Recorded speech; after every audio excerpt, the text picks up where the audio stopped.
Por causa ng ulan ta eksperyensya el rehiyon, alegre ta anunsya el Departamento de Agricultura que ta principiare cubri el sector de agricultura. Sita acorde el sector de agricultura el de bien ya sale afectado por causa ng efecto del El Niño o tiempo de secas del magapasaw meses. Asegun con el Directorio Regional Constancio Alama, base na monitoring del departamento, ta principiare cubri el magaplantasyon del gulay, palay y mais na Zamboanga Peninsula.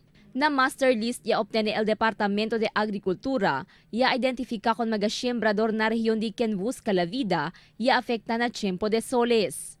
Por eso, principia también distribuhi con magasemilla de gulay y magasemilla de mais con magasiembrador.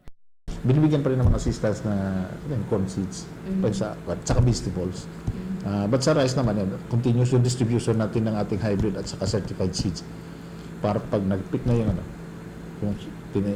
minamap out nga namin kung saang areas na medyo pick na yung planting at tando na yung nakaposisyon na yung ating mga certified seeds.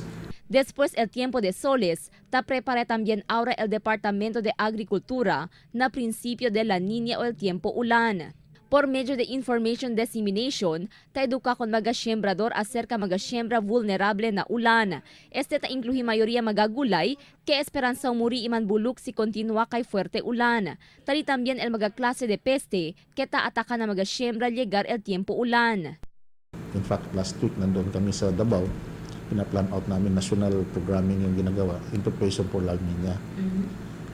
Kasi hindi maganda yung sabing sorry, hindi natin ginagawan, kundi mas maganda yung pagdating na may nagawa tayo. Hindi yung sorry lang.